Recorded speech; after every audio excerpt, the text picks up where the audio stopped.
Hello everyone and welcome back to the English Shooting live stream. Thank you very much for joining and also waiting, a slightly longer wait than usual. Of course, we try to do it at 8:30 now and we started at 9, but sometimes life gets in the way and I'm sure you would much rather it be half an hour late than not at all. So yeah, busy, and it also explains why there hasn't been any other videos for the past couple of weeks. But we're going strong on the live streams regardless. But I hope you are all doing well. I hope you've had a fantastic week, hopefully filled with a little bit of shooting here and there. Getting the excuses in, part of the reason that I'm finding it more difficult recently to edit video and get standalone content out is because I'm actually doing more shooting myself, which, you know, it's a selfish justification or reason or excuse, but I'm enjoying it anyway. And we're going to be talking a little bit about the shooting that I've been up to this past weekend, some competition and some just outright fun. But yes, is my mic muted? Can you hear me? No, it's coming through on here. Maybe I'll mute it on YouTube or turn the volume up. So yeah, you know what the deal is. This is all about an interactive stream. If you want to raise any questions, you want to ask anything about getting into the sport, choosing guns, any sort of news or topics that you think that we should be discussing, and maybe getting a poll of where you think people are in terms of what they think or what they don't think, then please use that chat box at the bottom, at the side, wherever it is on your screen. And of course, more importantly, don't forget to like and subscribe. It does make a huge difference to the channel in helping us to reach new people, encouraging them into the sport, and it makes me feel all warm and fuzzy inside. So yes, the maybe a little bit of a different topic this evening, the main topic, talking about commercial ranges, more pay and play ranges. And it was just one of these things today. Over the past few days, it just sort of clicked for me in terms of comparing it to places where shooting is more mainstream in a way. So I thought we would get into the nitty-gritty of that. Of course, recently been up to the Phoenix range up in Barnsley, and a little while ago now, Double Juices. So we've recently been to sort of two of the premier pay and play ranges within the UK. So it's all pretty hot and fresh in my mind, and I thought we will talk about the Phoenix range because there was some interesting stuff that I managed to shoot while we were there, and basically want to give those guys a huge shout out because I think them and also Double Juice doing an amazing job for the sport, which of course we will get into. And a little bit more shooting over the weekend. We were up at a very sunny, warm and definitely not wet Scottish Championship. Yeah, we got soaked through the bone, but it was actually an incredible match. Really wasn't looking forward to it with the forecast, what ended up being, but it was a very enjoyable match. And yeah, we'll talk a little bit about that a little bit later. But again, please do get involved. Any questions or topics you want to bring up, please feel free. I don't know what was going on in the chat prior to going live.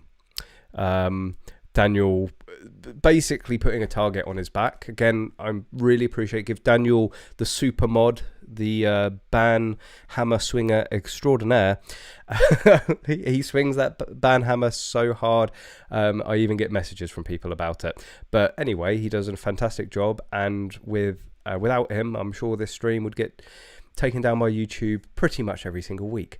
So yes, a little bit more of a tamer, less controversial subject for you this evening, Daniel, but I'm sure people are going to try their hardest to keep you busy.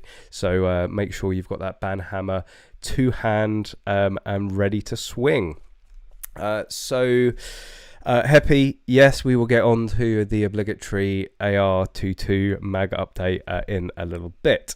David Kiddle, a Section 5 pay and play would make a shed load. Yes, they would, but not for very long until the police kick in their doors. We can even talk a bit about that in terms of the legalities of what you can or can't shoot.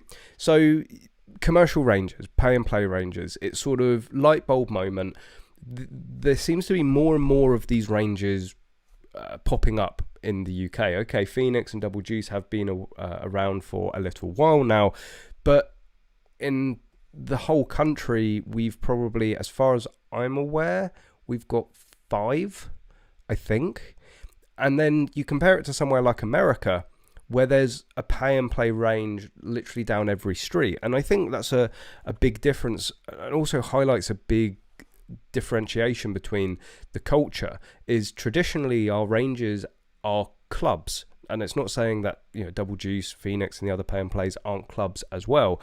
But usually how it goes is you want to take up shooting, and the number one question is, well, where do I go? Clubs tend to be quite reclusive. They tend to be quite secretive. It's more through word of mouth. And even if they have a website and you can find them on Google, seriously, one of the most common queries that I get through email or through messages is, I've found a club, they do everything I want to do, I've emailed them and they've either not got back to me or they won't accept me as a member, or I've gone there and I haven't felt welcomed there. And you know, it just very, you know, the cliche of an old boys club, and there unfortunately is a lot of that around the UK, and that seems to be one of the biggest boundaries to people entering this sport here within the UK, is actually finding somewhere to start shooting. Never mind understanding the many pitfalls of our laws and the grey areas and the complexities of it, but actually just finding somewhere where you can regularly turn up, get hold of a gun legally and start shooting. And you know, that differentiation of having these more clubs, more members clubs that can be a little harder to find, harder to get into, is going to make it harder for new people to find the sport and regularly take it up, versus America. And I don't think this has anything to do with our laws. It's just a culture thing out there. You know, a range is it's not saying it's not, it's, as I say, it's a legitimate business. It's not attacked. It's not, there's less fear around being, say, public or being outwardly public about this sport and attracting people into that range and into the club if they have a club. So in America, if you want to go and start shooting, regardless of what it is, you can just drive to your nearest range. And having recently driven 5,000 miles across the States, you know, it's I can say with quite a degree of certainty that pretty much every town, certainly every city, has at least one range where you can just turn up, get hold of a gun and start shooting. So no club membership, no barriers. You walk in off the street, get hold of something and start shooting. And that's what these pay and play clubs or pay and play ranges like Double Juice, like Phoenix. I mean, there's the Tunnel down in Dorset. That's a pay and play. There's, I can't remember the name. There's the one that gives the assault rifle experience. More on that in a second. And then I think there's actually one in central London. And I get so excited about these places, and I'm, you know, I've been to Phoenix before, but it was good to visit again to see how they've progressed and what more they're offering. And also recently visiting Double Juice, which I've been meaning to do for a very long time. You can pretty much just walk off the street. I mean, like, actually Double Juice is more geared for that. Like, no booking, you can book, but you know, there's no booking required. With Phoenix, they have sort of a more structured approach in terms of booking. I think it's more advisable to book, but you can just go online, find a free slot, put your name down and turn up at that slot, and you're going to be guaranteed to get your hands on a gun. And it's producing a much easier entry into the sport of shooting. And both Double Juice and Phoenix have clubs. And it was, I think, a masterful degree of, or a masterful approach of hooking people in that I saw at Phoenix, which they had a standard. We actually sat in on the try shoot session, so very similar to how it was a few years ago. You turn up there, you get taken into a meeting room, you get briefed with the gun, they do a really great explanation of what everything does, and it's quite impressive how quickly they can get somebody that's never even touched a gun to being fairly competent and, you know, obviously most importantly safe with it. and then they take it down to the range. And we got to experience all of that again. But whilst they're there, stood in front of the armory, there's the club guns. And Phoenix have a pretty nice selection of club guns. AKs, they've got, Remington 700, 308, and they've got the Alan Westlake. What else was there? A lot. Everything from Lee Enfields and 1522s and everything in between. So they were saying this is what you can shoot if you're a member. But today we're just going to be shooting a 2.2 semi-auto. They're actually using the SIG 552, the 2.2 SIG, and you could just see their eyes look up and go, sorry, did you just say AK? It was like, yeah, you can shoot an AK, but you need to be a member of this club. So, okay, and you can see them sort of banking that. They take them down. Every time I've been there, I've never seen somebody come away without a smile on their face. And then at the end of the meeting or at the end of the session, it's, so do you want to talk about membership? And of course, they're like, so I just join as a member and then I get to play with an AK? And they're like, yeah, that's how it works. So, okay, there's a little bit more in between all of that to actually get them shooting, but get them shooting AKs. But you've just, like, within one of these sort of half an hour try shoots, you've just gone from somebody who's never touched a gun, never fired a gun, maybe doesn't even have a huge interest in shooting, to where do I sign to join your club? And I think we need more of that. And I've said to loads of people over the past, and it's a conversation that has come up many times before. Like, if we had one of these ranges in every single city, across the UK. At the moment there's 5, 2, well, I think one in Essex, one in London, one down in Dorset, Double Juice. Is it north? It's around the Birmingham area, and then you've got Barnsley. There's massive expanses of towns and people that would probably be well up for joining a club and getting hold of these new guns or getting hold of these guns and shooting them on a regular basis. And they probably don't know that there's either conventional clubs and ranges nearby, which they're not aware of if they can even join it or what the process is, versus the likes of Barnsley or Phoenix in Barnsley, which they are actively going, come to us, and yes, you can get into a conversation about the commercial aspect, and I won't name names, but there are some commercial ranges in the UK that you can tell it's about extracting every single pound or penny from them. Now, at the end of the day, it's a business. It's a commercial business. They're there to make money. There's no harm in that. But what I have seen time and time again about places like the Tunnel, like Double Juice, and like Phoenix, is that they're passionate about the sport. They are passionate. Yes, they want to, they want to pay the bills. They want to keep the lights on. They want to enjoy the hard work that they put in, because these ranges, they take a shitload of time and a shitload of hard work to even get going, never mind maintain and keep running. So, yes, people should be financially rewarded or rewarded in other ways, but all the time that you are introducing thousands of people to the sport of shooting, like, I think that's, it's like, yep, okay, you've paid off your mortgage from shooting sports, great, but you've also introduced thousands of people to the sport that are now FAC holders. That's fine by me.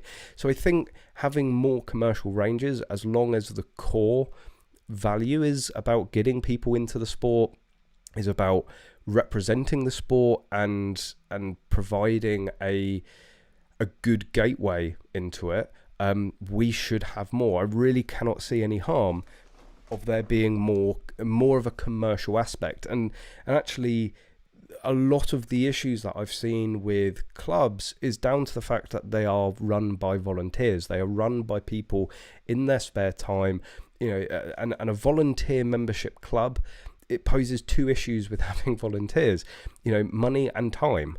Having a commercial aspect, having money ends up allowing you to employ people. That gives more time. You can be open for longer. You can offer more facilities, more activities. You can offer more to the member. So I'm not saying that like every club across the country should suddenly take a commercial stance on it. There is something nice about the communal aspect of a volunteer run, sort of membership run club. But I think for the good of sport, for the good of the sport and protecting it and furthering it, having more commercial ranges up and down the country should be a priority. Why, like Bisley at the end of the day, yes, it's the NRA. The NRA is technically a charitable organization, but there is a business there.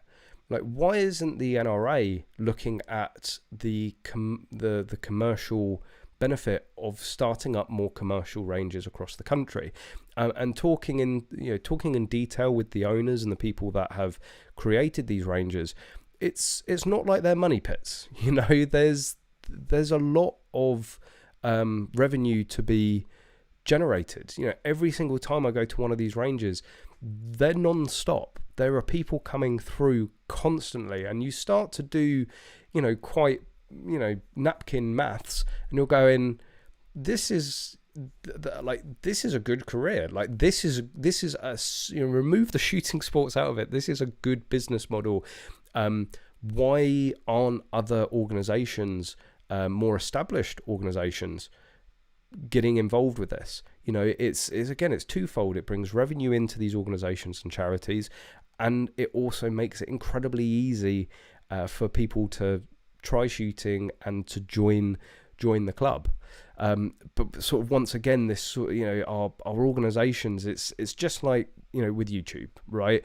It's down to people starting, having the idea, I'd say, like myself, like Neil at Rack and Load, even like Johnny over at the gun shop. Yes, it was sort of a chicken and egg thing. He was working at the gun shop beforehand, but that, again, one singular gun shop, looking at the benefits of social media and the benefits of YouTube, and the big organizations like the NRA, like BASC, like the Countryside Alliance, are lagging far behind on the social media.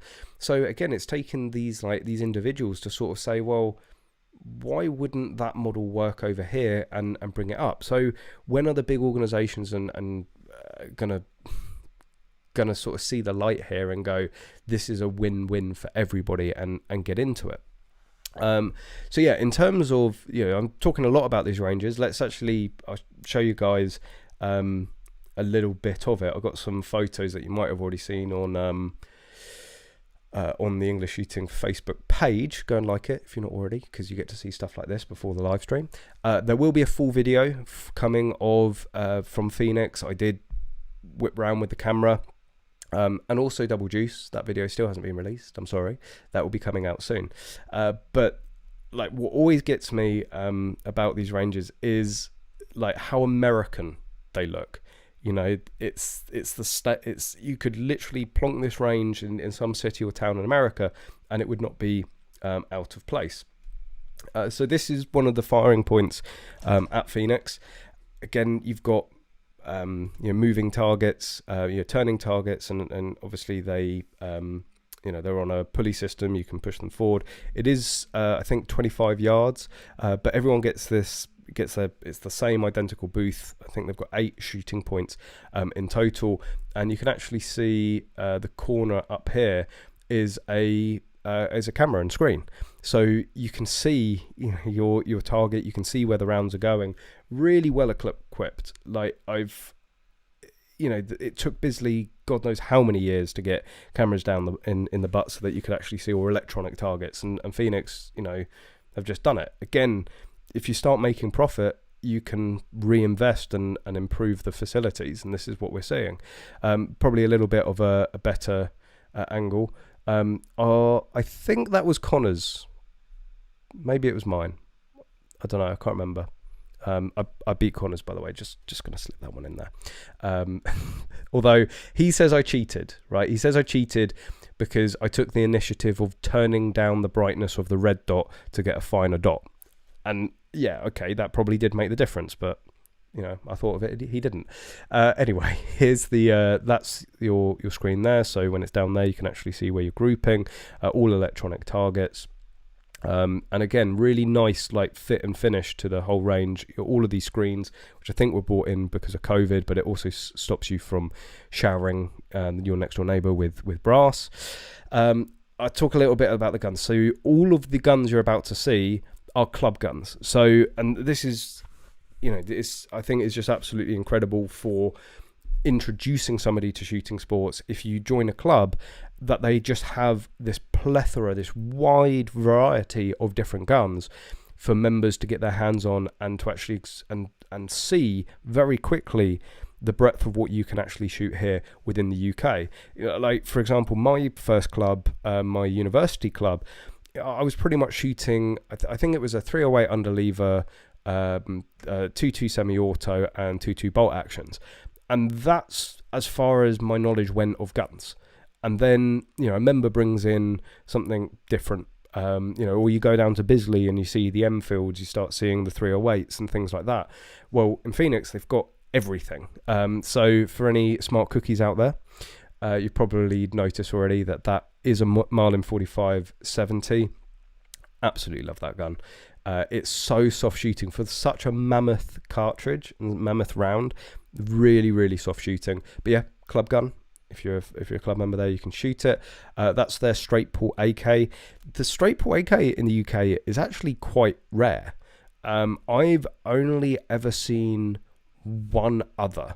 I know there's quite a few about here and there, but I've only ever seen one other straight pull AK in the like 10 plus years that I've been shooting. So yeah, again, club gun, you can shoot one of those. Okay, right, maybe we need to have a little bit of a chat. So of course, this is the Kriss Vector. I did think about potentially making a whole video out of this experience. This was the first time I've actually got to grips and shot a Kriss Vector. I think in the 25 rounds I shot, I had 3 malfunctions. So it's not exactly a good first impression of the Kriss Vector, and I think all my previous other thoughts and comments about the gun have been confirmed in that 25 rounds. I'm willing to get one in and give it a full test. Still not convinced it's a competition gun. But anyway, it is a club gun. It is something different. I would more than happily have one of these as a plinker. It is a cool looking gun. It is something different, something unusual, and it's going to be an interesting shoot, and certainly good for malfunction clearance training. This one you're probably very familiar with. I'll give a little segue into the mag update in a minute. But the reason that I had the mag loaded battle arms is because we also took the opportunity to test some of the 2.2 AR mags. And something that I haven't shot for a very long time. But again, a club gun, because it's not an LBP, it's not an LBR, it's a muzzle loading revolver, which can be held under a club certificate, and club members can shoot. So this is the Allen Westlake. I think it's an alpha build that has been converted into a muzzle loader. I think I will do a small video about this, because it will only be a short video, but I went through the whole process of loading it. And obviously shooting it. So you've got this little loader station. Again, this is all club, right? Everything you see in this picture is club. So they have their own loading table. People know, they're there to instruct you how to do it. So I don't know of any club that has an Allen Westlake as a club gun. So that's pretty cool. A little bit more of a close up. It would, it does look pretty much like any other, say, 357 revolver. Can you spot the difference between the 2.2 and although that might actually be AK? But anyway, that's the 45-70. It makes a big hole. And this was actually the training room. So I didn't get photos of people, so there's actually people sat, paying guests or paying customers on the right hand side here, and they're brought into this meeting room. All of the guns, mags and your PPE are laid on the table, and you're given a full instruction. So first it's visual. You get shown it, and then everyone comes around the other side of the table and picks up the gun. Now, the commands and the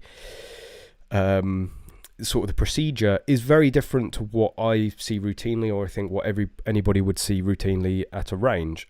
That's because, again, this is a commercial aspect. It's about time. It is about money, and it is also about safety. So the procedures are, the commands are a little different, but they work to a T. They are well polished, the well thought out, and it got, I think it was 4 people in this tri-suit session. Not a single one of them had a hold up.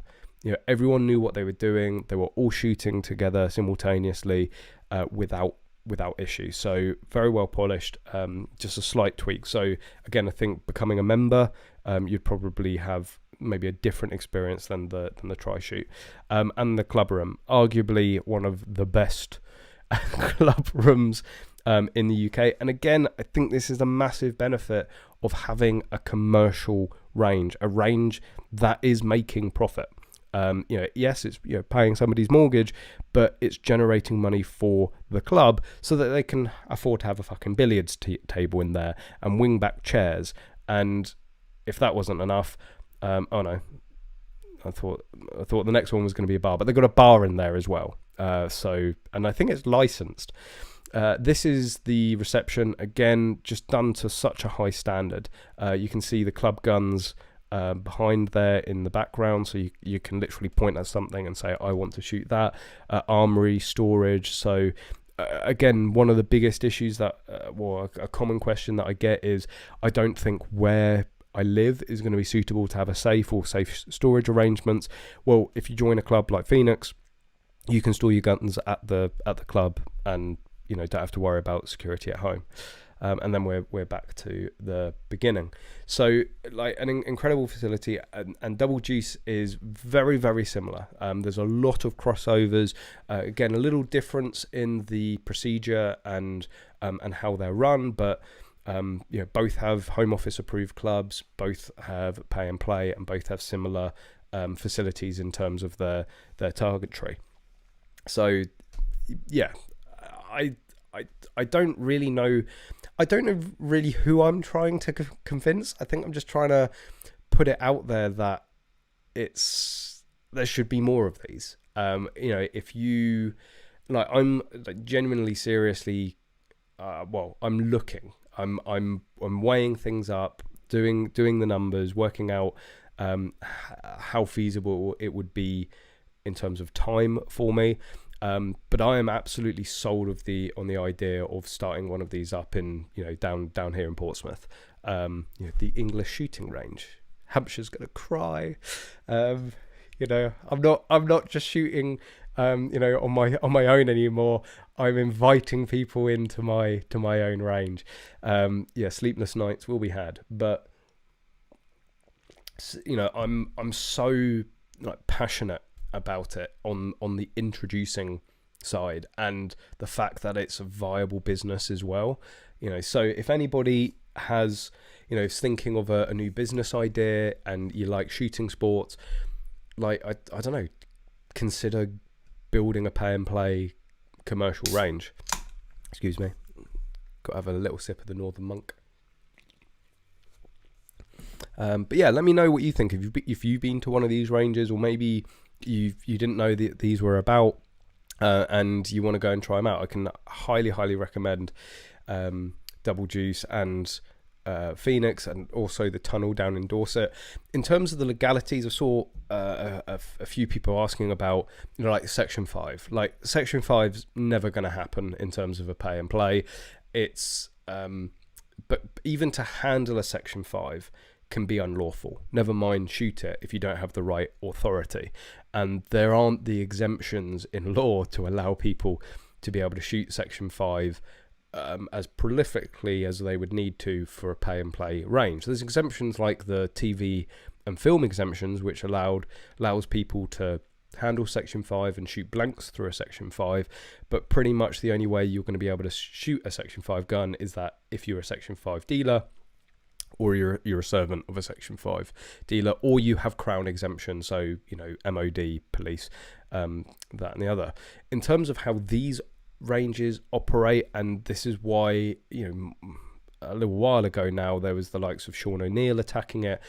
There was like a consultation about changing this exemption in law, and why I was so passionately so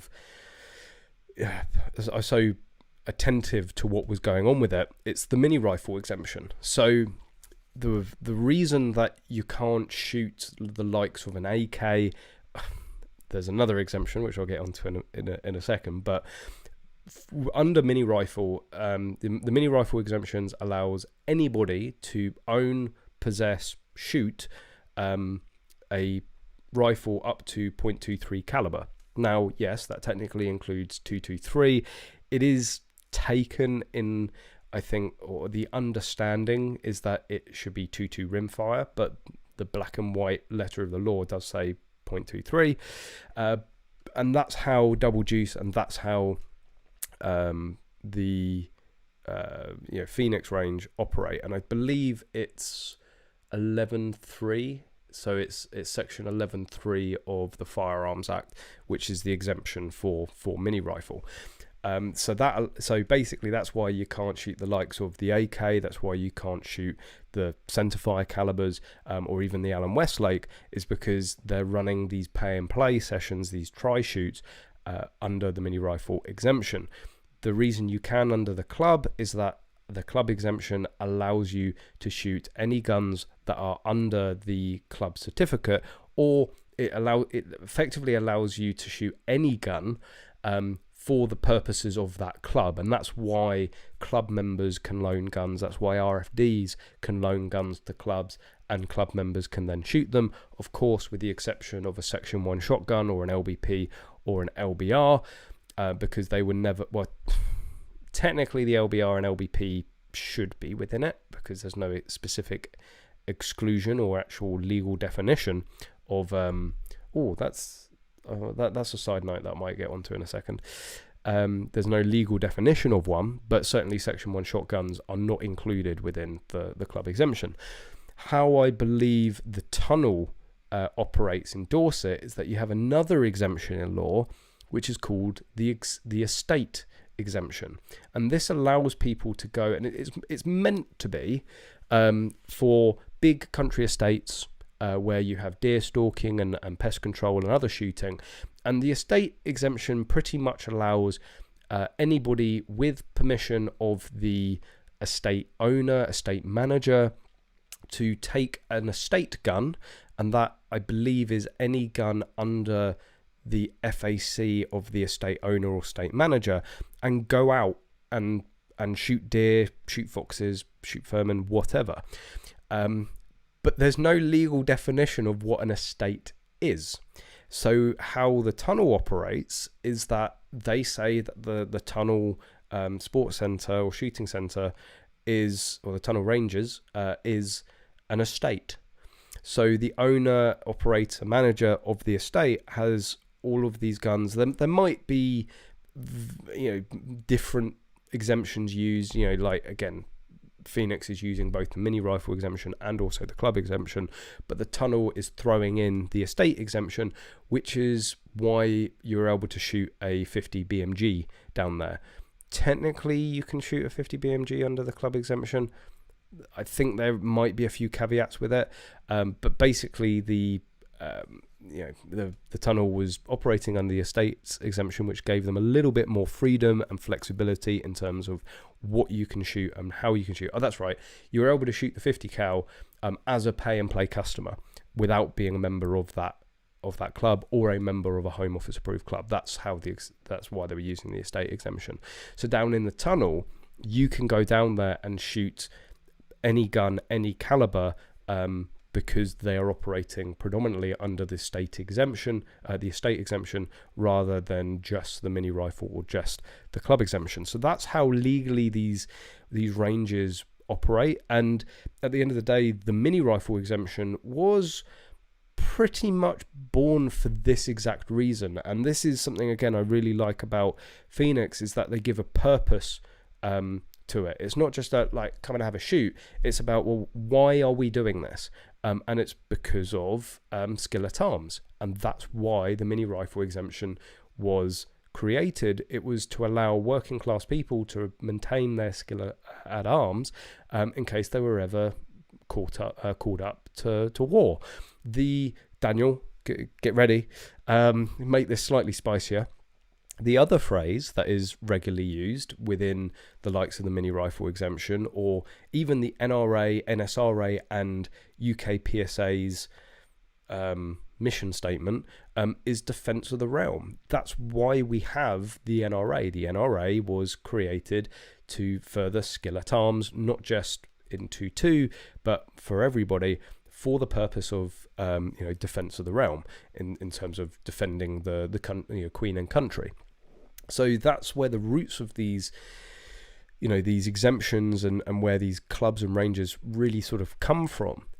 But for the likes of Phoenix, they're very upfront about that fact. We want more people to be more proficient with firearms. It's not a bad thing. There are multiple benefits because of that. So yeah, super big thumbs up in terms of the tunnel, Double Juice, and also Phoenix. If you're near any of them, or even if you're not near, it is worth the trip to them, even as a current shooter, just to go and see the facilities and I think really see how a range should be done. They're a little conscriptive in terms of they are pretty much only 25 yard, 25 meter, and there's the bays, but like most clubs don't, unless it's a practical club, most clubs don't have huge bays to sort of do whatever you want, 180 degree shooting. Having said that, both Double Juice and Phoenix, they will fold all of the bays up, and they will do a bit of practical with actually a fair amount of movement and obstacles and barricades and stuff like that. So it doesn't have to be necessarily that restrictive in what sort of shooting you do. But yeah, amazing facilities, well worth going and checking out, even if you just want to have a quick walk around and then go and grab a beer at the bar. Like, there's worse things to do on a day off, right? But yeah, let me know what you guys think. Richard Dixon, very, very true. 99 people watching and only 48 likes. I'll say it again. If you're watching and you're not liking, why are you watching? So if you're watching, hit the like button. It doesn't cost you anything.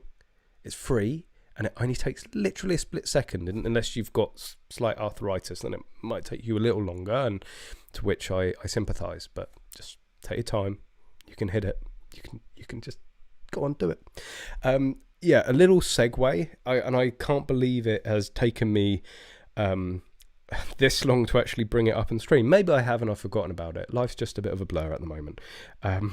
But even at the risk of repeating myself, I think this is an incredibly valuable thing to discuss. Now I'm just currently working out the quickest and most succinct way to bring it up onto the screen. Thank you, Apple AirDrop. Let's open this one up then. So I'm assuming, oh no, it was put out in the Discord. So if you didn't want this shown publicly, tough. Never, again, a word of warning, I do this every now and then. Never treat Facebook groups or a Discord as private, right? Anything you put out online, even if it's behind like a membership wall, assume it's going out online. Okay, we're now at 77 likes. Thanks. That's a big increase. We still got like 20 more people watching than liking. Come on. You can do it. You can do it. So one of the members of Discord ended up contacting the Home Office. Like, there is now somebody from the Home Office just fucking nailed to the Discord. Like, who is this Discord and what are they doing and why are they asking all these questions? And like, fair fucking play. What they ended up asking and the information they've been able to get out has been pretty eye-opening. I like to think I'm fairly knowledgeable about the law. when it comes to firearms, but like you learn something new every day. So they asked a number of questions. Manufacturing a firearm, oh dear, measuring a firearm, and long barrel pistols. And this was their reply, and I'll get the long barrel pistols is the real interesting bit out of all of this. So it's an offence under Section 1 of the Firearms Act for a person to have in his possession or purchase or acquire a firearm to which this section applies without holding a certificate. So the Firearms Act defines a firearm as a lethal barreled weapon of any description from which any shot, bullet, or other missile with a kinetic energy of more than 1 joule at the muzzle of the weapon can be discharged. That's pretty standard. That's, what I've been saying for a long time. Was my understanding of what a firearm is. It goes into depth, and again, this is more easily found. But just for clarity, component parts. So in the UK, the reason that it's difficult for us to build AR-15s, in terms of, you see the photos from the Americans, they go and buy their receiver set, they buy the barrel, they buy the bolt, and then they over time put it together. We can't do that because of this section, right? So Firearms Act 1968 defines the relevant component parts of a lethal barreled or prohibited weapon as a barrel, chamber or cylinder, that's a licensed part, a frame, body or receiver, that's a licensed part, and a breech block, bolt or other mechanism for containing the pressure of discharge at the rear of the chamber, another component part. So if you want to build an AR-15 piecemeal, unless you're an RFD, you would require to have a slot for the barrel, you'd have to have a slot for the bolt, and you'd have to have a slot for the receiver set in order to be holding them in one go before it's a full firearm. Now, that's not impossible. It might cause you issues trying to explain to your FEO exactly, your firearm inquiry officer, the person that interviews you for your firearms licensing. They might be a bit like, why do you want to do that? But it's easily explainable, right? So it's not the end of the world. It's just a little bit more paperwork. But only when the item is capable of being used as part of a lethal barreled weapon or prohibited weapon. That's basically sort of like our 80% law. It's like, if you've got a receiver that's got all the holes filled in, it's not usable, so it's then technically not a firearm. So firearms dealer definition, that's pretty good, but this is interesting. So as you are not proposing to manufacture by the way of trade or business, you would not need to register yourself with your local police as a firearms dealer. But as you are intending to manufacture Section 1 firearm, you would first need to have the relevant slots added to your firearm certificate to allow for possession, acquisition, etc. of the relevant component parts and ultimately a complete firearm. So, and again, this is what I was saying, in considering your application, the police will need to consider good reason, this, that, and the other. And that's all pretty standard. If you can justify why you want a gun, you shouldn't then have to justify if you want to build it yourself. So that's like, for me, quite a revelation. I always thought to manufacture a firearm, you needed to be an RFD. Well, you don't. And again, this letter is from the Home Office, right? And they are quoting the various sections of the law. So you can make your own gun at home as long as you have the certificate. Let's get a fucking banner up on the screen now of that. I'm not saying anybody can just, I'm going to make a gun. Like in America, where literally anybody that's not a felon can just manufacture a firearm, right? You still need the license.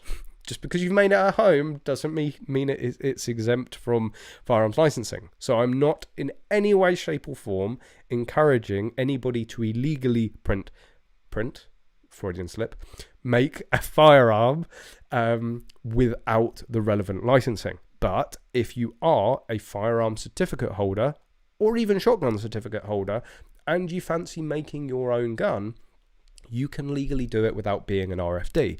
And the interesting question that Connors rose when we were talking about this was, would you then need the gun to be proofed? And you might be going, well, of course you'd fucking need it to be proofed. How would you know it's safe? Well, my understanding of proofing is only when a transfer occurs. So if you're making the gun yourself and not transferring it or selling it to anybody else, do you then need proofing? Now, again, I would highly recommend that if you do manufacture your own firearm, for your own health and safety, send it to the proof house, right? It's just an absolute no-brainer. Just have it done. But like, would you legally need to? RFDs can shoot and acquire, purchase or whatever, unproofed firearms, right? That's, and again, I think that's only, they can only do that if only they are shooting it. If they start allowing other people to shoot it, if they start selling the guns that are unproofed or transferring them, unless it's to another RFD, then you can start getting into trouble. That's why having a barrel cut down can be so expensive. So, I ended up going the pre-barrel route, which was, I took it for an RFD, they brought it in for repair effectively, swapped out the barrel, and away I went. If I wanted to take it to an RFD to have it cut down, before they are allowed to give it back to me as the customer, they would have to send it off for proof. So cutting down a barrel is probably like a 30 to 50 pound job, but it ends up becoming a 100 and 150 pound job because it needs to be sent back to the proof house and and reproofed and given to you, and proved safe. But again, if you are the owner and you decide to cut down your barrel, again, I would highly recommend, unless you are competent and know what you're doing, not to do it. I think you don't then need to have it proofed as well. So that might stand with the whole manufacturing firearms. And then the reason I had the Freudian slip about print is because then, of course, my head went, well, if you're allowed to manufacture your own guns, if you're an FAC holder, you can print them. Again, big fucking banner on the screen. Like, I am not saying anybody without the license to do this, but as an FAC holder, you could legally, as long as you have the slot for it on your certificate, print a UK legal gun. And I don't think I've yet recovered from that realization.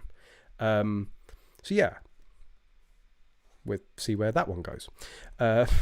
Again, this is all in a heavy caveat, all within the confines of the law. I'm not advocating or suggesting anybody should be manufacturing, be that print or CNC or machine a gun, if you don't have the relevant authority or the relevant licenses. But it's certainly very interesting that you can do it as just a certificate holder. But anyway, wait, there's more. So measuring a firearm. You basically, if you're going to be making your own gun, you need to obviously make sure that it's within the law. So that's just a little bit about how you measure it. As set out, any detachable, folding, retractable or other movable buttstock shall be disregarded in measuring the length of the firearm. Our view is that when measuring a firearm, it would be the distance measured between two parallel lines at each extreme end of the firearm. As regards inclusion of the buttstock in such measurements, much will depend on the design of the particular rifle, how it's constructed, and how easily it can be disassembled. And as indicated above, ultimately, only a court of law can determine the legal status of any firearm.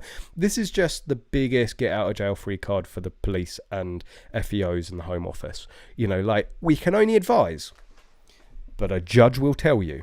You never really want to be in the position where a judge is telling you what the law is. That's if you're in that position, you've already lost. But more interestingly, again, long-barreled pistols. Now, you might be thinking this is obvious. This is like, well, yeah, duh. Up until seeing this letter, I have never seen any formal definition of what a long barrel pistol is, right? It's like, it's just, it doesn't exist. It's not in the law. So the term long barrel pistol has been created by the police or by the Home Office. It doesn't exist in the guidance. It doesn't exist within the Firearms Act. It's a created term. But this is the only thing that I've ever seen that gives any sort of formal definition to it. This is not a legal definition, but an understanding. The Firearms Act contains no definition of rifle for these purposes, but we take the commonly accepted view that a rifle is a firearm held in both hands and fired from the shoulder. Consequently, items such as long-barreled revolvers, long-arm pistols may only be held by individuals on personal firearm certificates. So that is their definition, right? Which is full of holes, like straight away. It's held in both hands and fired from the shoulder. So on the flip side, does that mean if you start shooting a rifle out of the shoulder, it then becomes a long barrel pistol? And you might be going, well, what sort of rifle would you be doing that with? Hold my beer. So some of you may remember a certain battle arms that I reviewed. And come on, here we go. Oh, good. It was at the exact point, so I don't have to search through it. So this is the Battle Arms Ambi monolithic. Basically the gun responsible for like myself, Connors, and a load of other people switching to the Battle Arms for competition. And as you can see with the monolithic, it's quite a dinky little stock. And I couldn't resist it that when we were on the range, started shooting it two hands. So again, it's not a legal definition, but by that letter from the Home Office, that's now a long barrel pistol because it's not being shot in the shoulder from the shoulder. So it's sort of still full of holes, but it is still very interesting that they've actually finally, there is some sort of formal definition of how they would ascertain what a long barrel pistol is. So then you start saying, well, on the rod, if you put a small butt pad and you predominantly shoot it in the shoulder, but occasionally you shoot it two hands, it comes down to, I guess, spirit of the law and intent. If the police can demonstrate to a judge that you're taking the piss, you'll get spirited of the law all over yourself. So, but yeah, very, very interesting letter. Whoever sent that to the Home Office, thank you, because it's just an absolute wealth of knowledge. Anyway, I've been neglecting you guys a little bit. Sorry. What have you guys been saying? Oh, happy. Obligatory AR-22 mag update. So we had the latest run came last Thursday. We went down a different range on Friday. Connors played with the springs. We then ended up going to Phoenix with the same run and testing it. Still a few tweaks, unfortunately. The injection molders they're on it. They've put us in so there needs to be some changes made to the mold again. They've put us in the queue for that, and we're hoping a week or two we'll have the next run, and then we'll be able to test. We are now down to absolutely minuscule changes, and to be honest, I think there's a good 3 or 4 mags that have been tweaked and fettled and this, that, and the other, and they run right. Actually, in terms of a sneak peek update,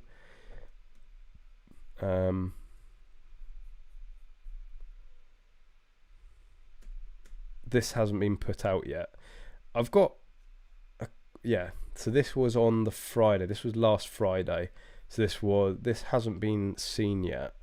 And there's a bit more of a sneak peek on it as well for anybody that's keen-eyed, because there's mag couplers. Let me just get this framed right. Right, here we go. Oh, let's try that again. Oh no, is there an edited one? Yes, my desktop is an absolute shit show.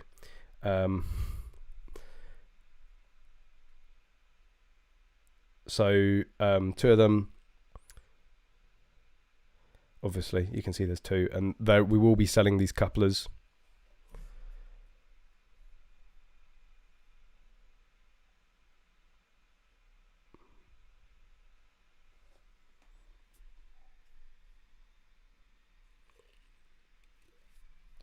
So, oh yeah, English shooting, in case you forgot. So yeah, that is the latest batch.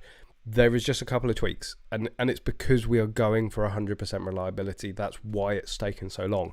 You know, I wouldn't name names, but there are, I think, a lot of companies that would have released these magazines like a good couple of weeks ago, or a few, maybe even a couple of months ago.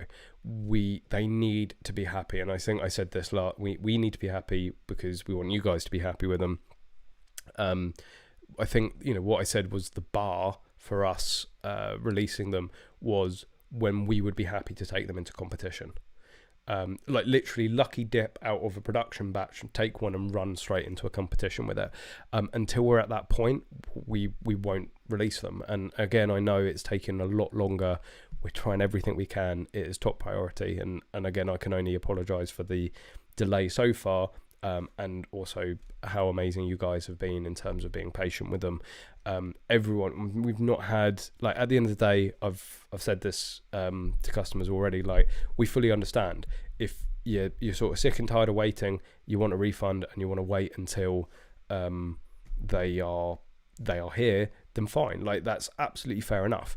You won't be in the pre-order queue, and it's going to be a little longer after that, but we get it. We're not here to like take anybody's money and not give it back because we haven't delivered. So we completely understand that, but everyone that has messaged for an update, and I'm fielding quite a few of those emails and messages at the moment, everyone has been super cool about it. You know, I've just given a complete honest full explanation of what's going on, and everyone's been like, cool, yeah, understand. So if you are one of those people that have emailed and you know, you've been like, yeah, cool, no worries, thanks for the update, like, thank you, because there's nothing worse than having to deal with, I think, justifiably unhappy people and customers. And again, like, if somebody like picked up the phone and started shouting at me, go, where the fuck are my mags, I'd sort of be like, yeah, we know, I'm sorry, like, I wouldn't blame you. I'd probably end up shouting back, though. That's just like instant reaction. It's like defense mechanism. Depending on which customer it is. Top class customer service at Magload. I won't let anybody else do customer service. I am the nicest one. Like, trust me, you don't want to be dealing with anybody else at Magload in terms of customer service. Potentially Kat. I think Kat would be very, very friendly, very nice and polite. Paul and Connors, yeah, if you've got an issue, come to me. You'll get the best service. Out of us three, you'll get the best service.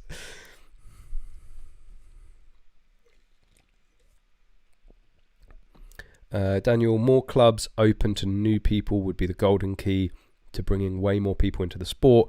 Much like the US, indoor range makes it much easier for people to try the sport. Absolutely, 100%. Lockie, I went through the process of joining a club about 6 months ago and had the same experience. Of the 14 I inquired with, only 3 even answered my calls or emails. Again, it's just like, even as a volunteer fucking membership club, like, you have somebody, like, there's no shooting club in the fucking country that doesn't need money, right? For one thing or another. And you've got a member going, I want to give you some money, right? Every year, I want to annually give you some money and pay range fees and buy ammo from you and targets and whatever. I want to contribute to this club. No, we're doing all right. And then the club ends up getting sold off for housing, and they're going, I don't know what went wrong. You're getting maybe the 2,000 members you declined, you dickhead. And it's just, that's why it's such a refreshing contrast. It's, you walk into Phoenix or Double Juice, it's not like, who are you? I want to learn more about shooting. Oh, a newbie. Like, they're like, let's get you in. Let's get you a gun. It's like, I'm here to shoot. Here's a gun. What a novel fucking idea. And yes, they're motivated by the commercial gain. They're motivated by money. But it works. People are willing to pay for these experiences. And I've brought this up before and talked about it. Yes, I think it's like Double Juice. What is it on? Oh, I have their website preloaded. I'm prepared for once. Packages. And I'm not just singling out Double Juice here, but I'm just using them as an example. So basic 30-minute session, 30-minute session, one rifle, 40 rounds, 20 quid on a Tuesday and Thursday, right? And I'm sure, and this is what gets said every single time, which is, oh my God, 40 rounds for 20 quid. Like, so, 50p a round of 2.2. Like, yeah, it's expensive, but it's a business. Like, yes, as an FAC holder, where you can legally walk into a gun shop and buy the ammunition at retail, it's expensive. But for somebody that has literally just gone, I like the look of that. I didn't know you could shoot a gun in the UK. I'm going to try it out.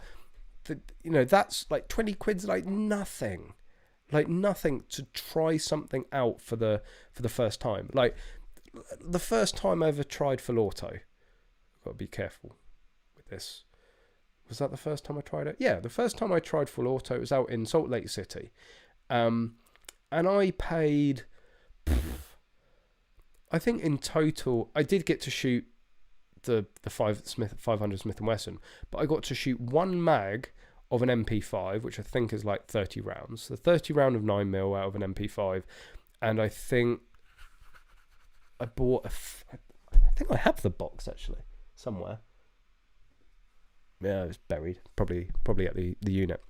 I think it was 20 rounds of 500 Smith & Wesson, and it cost me like 150 quid, right? I mean, the 500 Smith & Wesson was like 30 or 40 quid a box on its own. So I think it was around like $100 to shoot an MP5. Nah, it wasn't that expensive. No, that was the total price for two people. So yeah, so two people. Oh, and then there was handgun rental. Anyway, it was still like 50 rounds. Oh, this is getting worse and worse as an example. Okay, bearing in mind this was back in 2015. I think it was like $40 or $50 for the MP5 for one magazine for 30 rounds of 9mm. It was $50. Now, in today's money, that's not, with ammo prices, that's not so bad. But bearing in mind that these were reloads at the done by the range, and this was 7 years ago, so ammo was considerably cheaper. Anyway, it was expensive. The last time I shot full auto, I literally just had to buy the ammo because I just happened, somebody who had it, had the guns, were more than happy for us for free to turn up with ammunition and shoot them. So yes, £20 for 40 rounds is expensive, but this is again a commercial entity. They're providing a service that nobody else really is providing. And I've got absolutely no problem with it. Yes, well, because they offer the solution. You don't want to go and spend £20 for 40 rounds of 2.2, then join our club. Join our club, become a full member, get your FAC, and then you can buy 100 rounds of 2.2 for 8 quid or whatever it is now.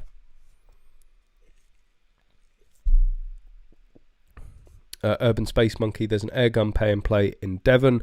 Again, even like air guns is Most people, the majority of people I speak to, started with air guns before they got into live fire. It's not as sexy though. If you say to a group of guys, you know, do you want to go? Again, I know that there are groups of guys that every weekend go out air gun shooting, but you know, let's say, you know, a group of guys down the pub. You know, oi Dave, you want to go shoot some air guns? Maybe. Oh yeah, well there's a pay and play place down down the road. Let's go and spend some money and go and shoot some air guns. I can shoot an air gun in my back garden. You know, versus, do you want to go and shoot a rifle, a live fire rifle? It's just a little bit more sexy, and that's why, like, every time people are like, it's the first time ever being in a range in the UK or a gun shop in the UK, and they're going, like, their eyes just open up. Most people know that you can own an air gun, but still good. William Tell, I wrote to a local club, took 4 months and 4 repeated emails before I hear back. They said, just pop down, someone will probably be there, but it was far from a welcoming experience, and that put you off. Again, you just don't get this.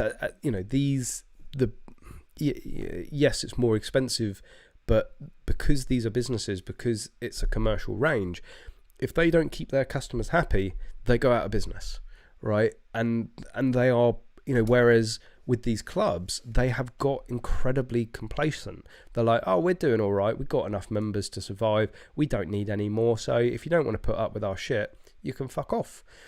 Whereas, you know, at Phoenix, you know, if they go, oh, nah, don't, you know, if they don't respond to the phone or the emails or whatever, or they're rude to a customer, like, goodbye. They're not going to be joining that club. They're not going to get the continued spend there. Again, as a business, it's just such a great idea. You introduce them, you know, especially newbies, because they have no kit. So, you know, you get that your 40 quid or 45 quid try shoot fee, right? And then, you know, your 40, 50 quid membership.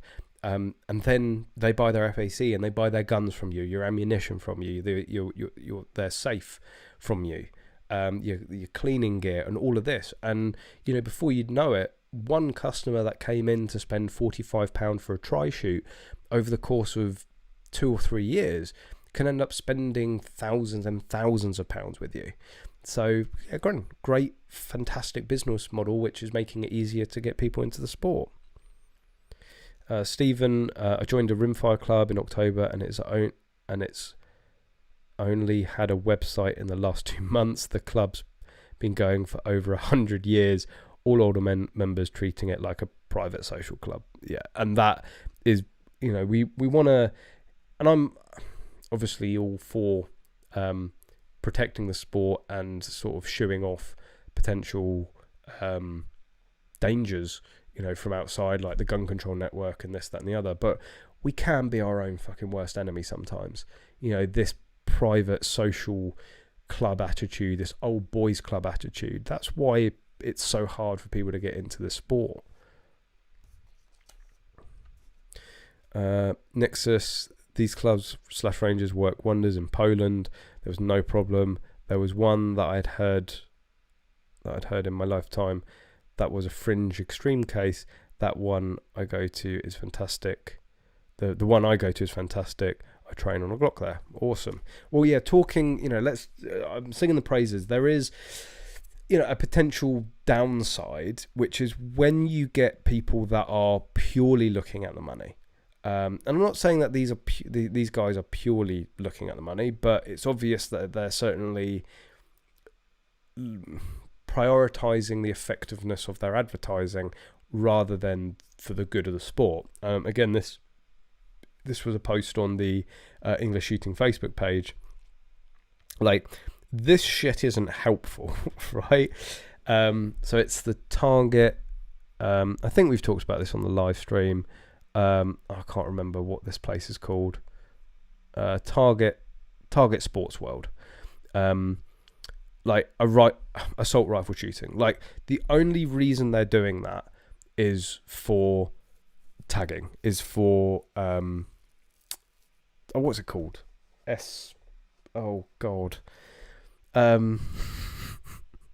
website ranking.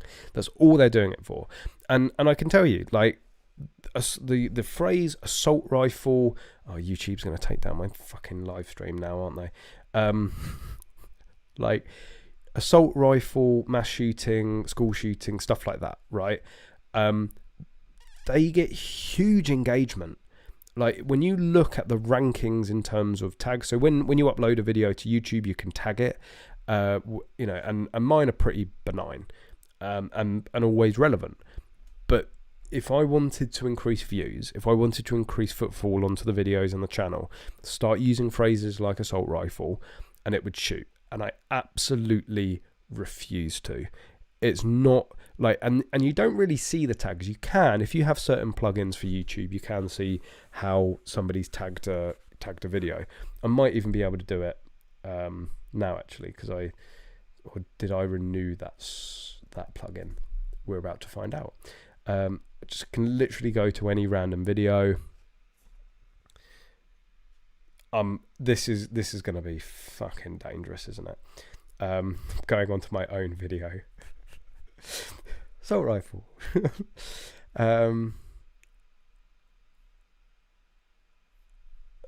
Is it vidIQ? Let's quickly log into this.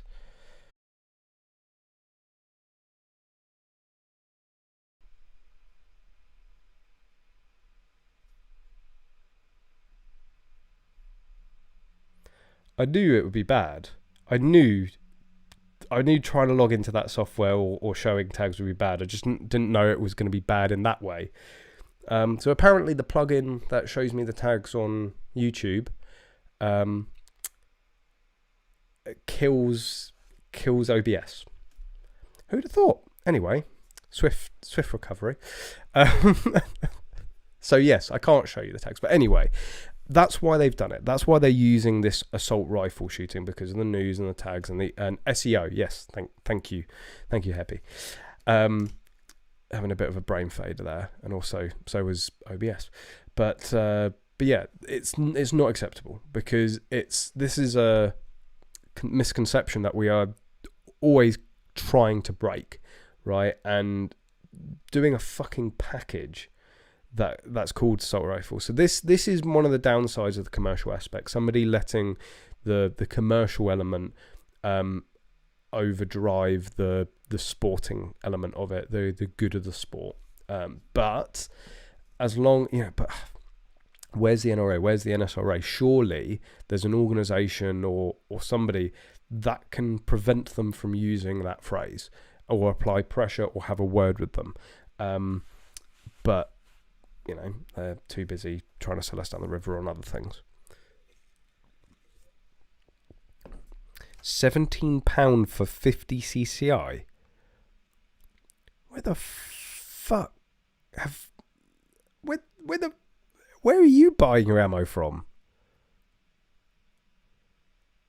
Is that what it's got to in America? I remember CCI being ridiculous out in the States. It's more expensive out in the States than it is here. Like, figure that one out. Okay, because there's a trickled effect, and we're going to see those prices very, very soon. Newsflash: CCI Minimag's probably going to go up to something like £150.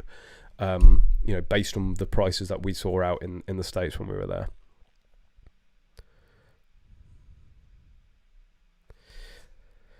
Kieran, looking to get into shooting, serving in the armed forces, but want to do this on the side as a hobby, so to say, and potentially get into comp shooting. Need to get a firearms license first. Any tips? Well, if you happen to be near to Phoenix Indoor Shooting Range or Double Juice, go and head down there. But find a club. That is that is the best way. Just find a local club and inquire there. Again, places like the Tunnel down in Dorset, Double Juice in the Birmingham area, and also Phoenix in Barnsley. Get in contact with them. They will get you shooting literally in a matter of minutes. Harry, what's the best way of contacting me directly? It's always email. I say this all the time. I do try to keep up with Facebook messages, either through the page or personally. I do always say to people it's always better to message the page. But email is by far the best way of getting hold of me. And so the English Shooting email address is englishshooting@gmail.com. Or you can email through Magload, doesn't really make a huge difference. So info@magload.co.uk, both of which will come through to me. But if it, I do say, like, if it's about English shooting, or like law questions and stuff like that, then try to steer it towards English shooting. If it's about Magload, then obviously use the Magload email.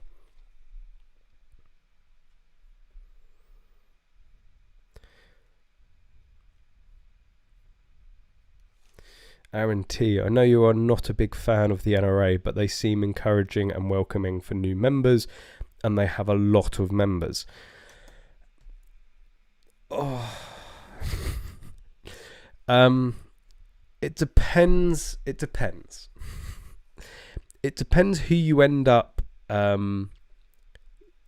The thing is, the NRA is a huge organization, and it has many people, and there's a lot of people that are incredibly passionate about the sport and that will be great advocates or are great advocates at getting people shooting. My whole thing about, in terms of Bisley, I don't have an issue with Bisley, right? My issue with the NRA is they're too quiet too often. They're not proactive. They're like, at best they're reactive to situations, and I think they should just come clean and be completely honest that they are literally the Bisley Rifle Club. That is, yes, they do. There is still a lot going on outside of Bisley, but not as much as I think there should be. Again, like, why aren't they running ranges? Like, why is it so difficult to shoot at Bisley? Right? Why can't you just turn up to Bisley and shoot? It's the National Shooting Centre. Why can't you just turn up there and shoot? You have to, book in advance. You have to join. You have to do their, probationary courses that are hundreds of pounds. Why do they not have staff there that literally their full-time job is to introduce people to shooting? Why can't somebody get the train or drive down from London, turn up and go, I want to shoot a 308, and have someone there to do it? That's my bigger issue with the NRA. What the NRA have done in recent years for Bisley and what they're turning Bisley into, absolutely fantastic. It is a great facility and great range for existing members of the NRA, for existing certificate holders. For the newbies, it's actually better to go to the Lord Roberts Centre or the National Clay Shooting Centre. They, which I believe is run by the CPSA, but the Lord Roberts Centre, they do have tri-shoots. It's much easier to book at the Lord Roberts Centre. It's always been much more friendly most of the time, apart from when you're shooting a black gun and they it's when you're shooting a black AR-15 quickly and then they pull out some bullshit about rate of fire limits. For those that don't know that particular story, I ended up leaving the NSRA because as it transpired, this guy is like the national range assessor for the NSRA. Like, he wasn't just an average member of staff. He was fairly senior. Very dangerously stopped us. So we're in the middle of shooting and he comes and grabs us by the shoulder. No ceasefire, no stop, whatever, just comes and grabs us. Literally physically grabs us. What do you think you're doing? Shooting. So is that a trick question? Don't you know there's a rate of fire limit? And I'm like, bearing in mind this is after being told that you can't use anything more than a 10-round magazine there, and going, please can you go and check that in the rules, because I think that's absolute garbage. They were wrong.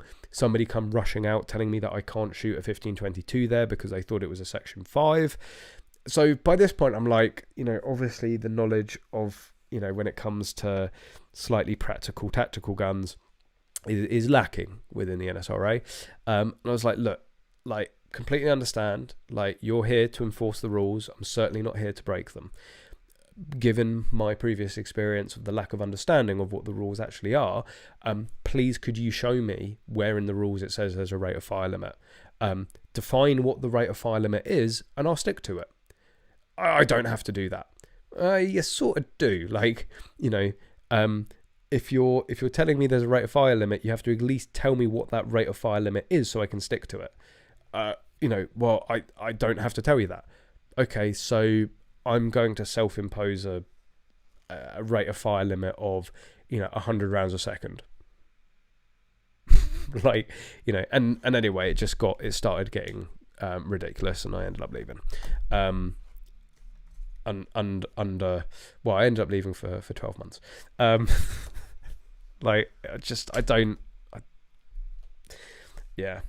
Tell me what the rules are, I'll stick to them. If it's a matter of personal opinion, well, everyone's opinions are like arseholes, right? Everyone's got one. But that aside, the NSRA is a great resource, is a great range and facility, and is very easy to use, much easier, in my experience, much easier to use than Bisley, and also for tri-shoots as well.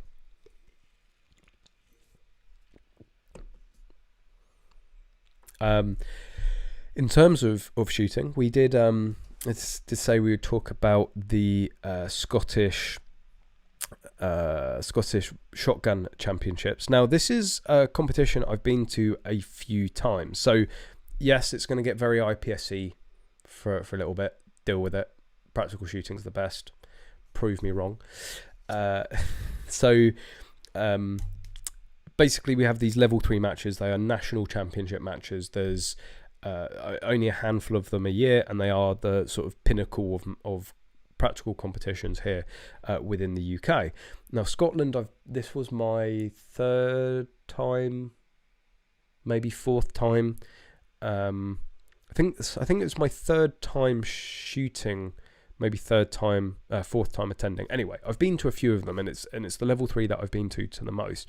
And the issue, or the challenge with the range that they use, is that it's very, very small, and it ends up producing usually very tight technical stages. And I much prefer like long running gun stages, a lot of movement, exploding off a point, and then having to stop that, taking targets on the move, all of that. And this was by far the best Scottish Championship that I've been to. The like all of the stages I just really enjoyed. Like, there's a couple that you would say were a little bit fillerish, like, we've got to add a few more here and there to build up the numbers, but they were still very, very good. Like, I enjoyed every single stage. There was a lot of movement throughout the entirety of the competition. Everything was like in chat. Even the short stages had elements about them that were challenging, not just like absolute blagfest, and really, really enjoyed it. And it's a good job. It was a good competition, because it was wet, cold, and fucking miserable. We've been so lucky in the past with Scotland, and now we got to experience it in full. So unfortunately, because pretty much from the moment we stepped foot onto the range to when we left, actually, like, the first half an hour was all right, and the last half an hour was okay. In between, torrential rain. I can't film in rain, unfortunately. It's, the camera gear is far too expensive to get wet. And, if it rains somewhere, like, there's things I can do, but not when I'm shooting as well. We were only there for one day, which was the Sunday. Like, fuck us, because the Saturday and Friday were absolutely beaming sunshine. So we got the worst of the days. And if I'd have been there up for the whole weekend, which I usually am, then I would have got 2 good days of footage, and probably a little bit of the Sunday. But it was just like, it was not worth it. I might have got, maybe 3 people of one stage before it started getting too wet. So it's unfortunate, because it was like, it's the best one that I've been to. And I've filmed 2 years previously. Maybe it's only 3 I've been to, but anyway, I have other years to compare it to, and it's like the best one I've been to I didn't end up filming, but anyway, I do try my best. I'll give you a little, if you haven't seen them, again, these are all on the English Shooting Facebook page. Connors was loving it, as he always is. Don't be alarmed, that is his happy face. He's smiling on the inside. I think, no, we're very wet there. You can see by the ground light, the feet were soggy. And despite the tube, before anybody asks, I was shooting a section 2, and did okay considering. Well, I won the section 2 division. They actually created a section 2 division, which was really nice, and I won it. So can't complain about that. This was a good stage, big open space stage, shooting down through all of these apertures, and there was a popper with a toaster with the clay. I quite like that stage. And there's the there's the clay. So yeah, that was it. There's other photos over on the Magload page. I thought there was more. I forgot that I posted the rest of the photos on the Magload page. Anyway, but yeah, great match. There's also, I need to give these guys a big shout out. If you've got a safety course, if you've been thinking, humming and ahhing about doing a level 3, just do it. So many people hold off. People are like, oh, what if I'm not good enough? What if I make a tit of myself? Like, you're only gonna know that if you go, like, no amount of, okay, yeah, the more you train, the more lower level competitions, the more competent overall you will be. But just throw yourself into a level 3. Like, literally, just go to the level 3 with the goal of not being DQ'd. Don't think you're going to go there and win it. Just focus on not getting DQ'd. You will enjoy it, especially at what Recoil are doing. So Recoil is another Scottish club. It's unfortunately 2 hours north of Dumfries, which is a nice 6-hour drive for us, but we're going regardless. Like, this is what they've posted a little bit of a teaser. They're doing like a pirate theme stage. I mean, like putting his body on the line there. Hopefully the stage will be a little bit more stable than that when it comes to shooting it. But they're building a pirate ship. Like, that is going to be one of the stages. And I've been talking to one of the organisers of it. There are going to be, because he was saying to me, like, right, we're putting a lot into this. We want to get, obviously as many people up here. It's their first level 3 that this club has ever run, and they want to make a go of it, right? They want to really exceed expectations. And he was like, what's the best way of attracting people up to our match, because it's well up in Scotland. And I was like, well, it just depends on your stages. Like, usually, a competition will have, a level 3 will have that one stage that everyone's talking about. Like, so the Coats of Iron last year, it was the buggy stage. They were also talking about the slug stages as well, but for less than positive reasons. But the standout stage was the buggy stage, because you literally cycled down, you pedaled yourself down a stage, which was absolutely incredible. Like the Welsh, what was the standout stage for the Welsh? Probably the clay stage, or maybe it's just because I did so well with the section 2. But I think a lot of people, the clay stage stood out to them, or the motorbike stage, like sat there on a motorbike leaning from side to side round an obstacle. Like, I don't know what the highlight standout stage is going to be from this match.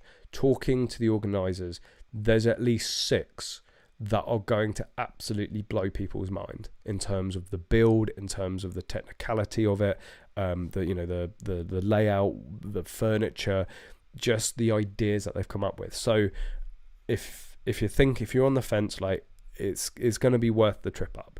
Like, these are it's a new club, but they are incredibly passionate. Actually, for a lot of them being quite new shooters, they are pretty fucking good. It's going to be challenging. It's going to be exciting. We're going to be up there. I think it's the Sunday. We would again ordinarily be there the entire weekend, but Connors has a level 2 LBR match on the Saturday. So, but yeah, go to find out more about it. Head over to the Recoil Scotland Facebook page. So this is what it looks like. Literally, just type in Recoil Scotland. And then you can follow the link, the Shoot and Score It, and get signed up. The match itself is the 26th to the 28th of August, and it's at Recoil. I don't actually know the address. All I know, it's like 2 hours north of the Scottish border. But make a weekend of it. Like, I don't know if they do camping, but see if they can pitch you up a tent.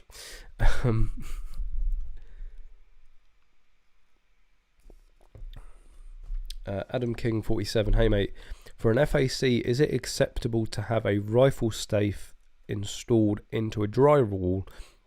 I can't install it onto my floor because I have underfloor heating. I'm a member of an airgun club.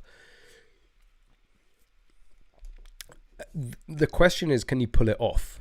Like, I know it's one of these things, like, well, it's sort of going to have to be a suck it and see.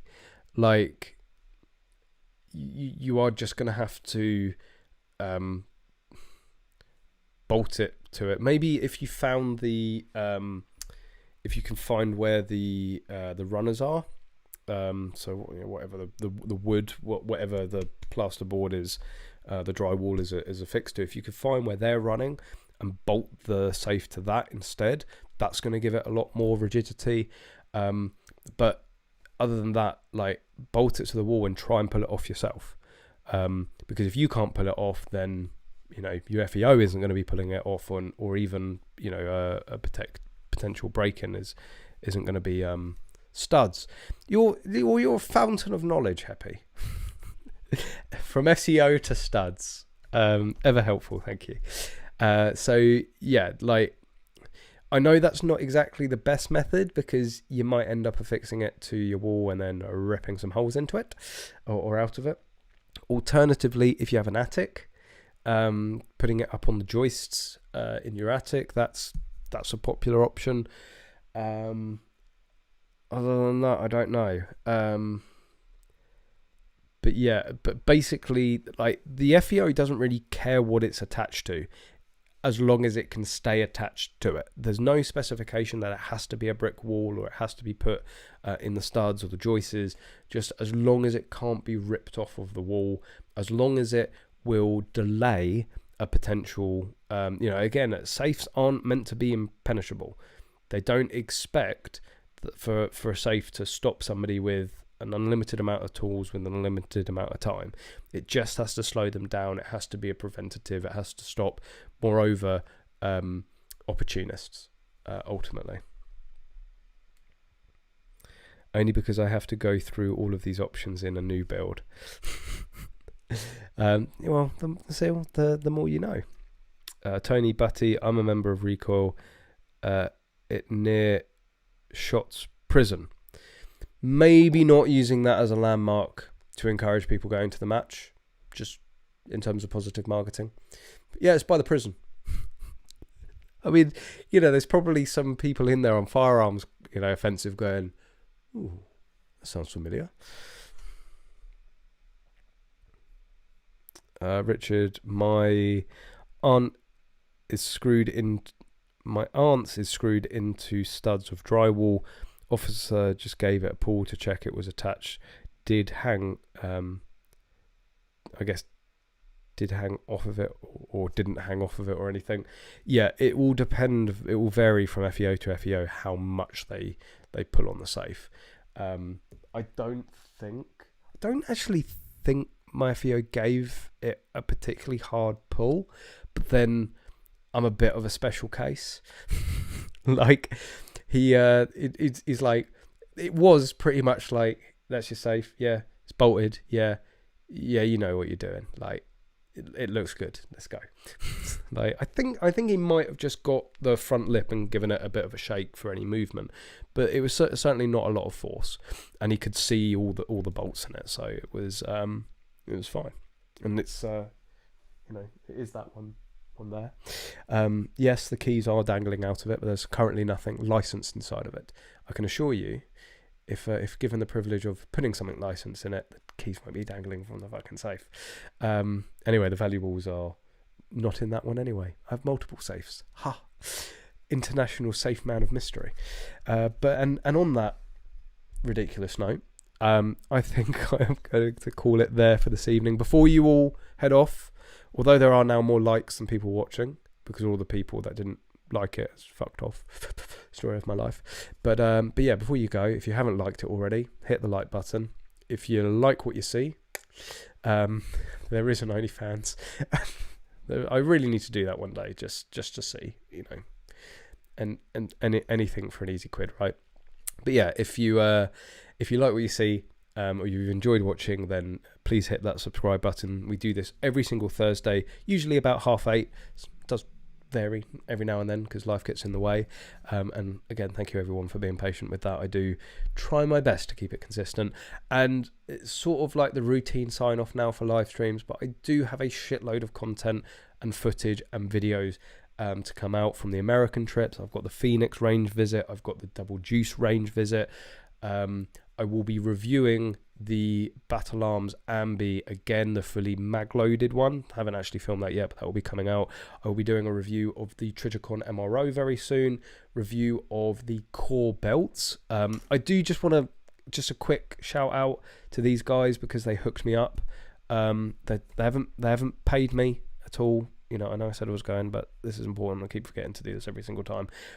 If you are looking for literally the best belt I've ever used, or you will ever use, check out Core.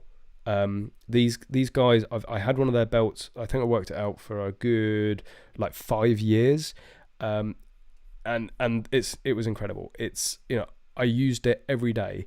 I get sent a lot of stuff, and I'm almost tempted to throw some of it in the bin. They sent me this, and it's the product that I literally use the most. The best thing about it, and why I love it so much, is this track line. It's like a ratcheting system in the belt. Absolutely amazing. When you go to an all you can eat and you overdo it a little bit, and you got to put the you got to loosen up the belt. This thing, you just you click the little tab there, loosens it, readjusts. It's always the perfect size for you. Absolutely brilliant. And they do ship to the UK, and there are UK distributors. But anyway, there's going to be a review of those, because not only do they do nice plush smart leather ones, they do EDC. The whole thing about them is EDC, and whilst I don't really have a need for EDC belts here, I now use it as part of my competition setup. So at the weekend, using the Magload Velcro competition belt on my stomach, I was using one of their tactical belts to keep my trousers from falling down. Perfect. Anyway, on that note, more positive, less silly note. Again, huge thank you guys. Hit that like button. Make sure you subscribe. Loads of content coming very, very soon. Just need to find some time to edit it all. But thank you for joining me this evening. I hope you've enjoyed it. I hope you all have a fantastic week ahead, with hopefully some shooting in between now and next Thursday. But there we go, guys. Again, thank you. And of course, as always, I hope to see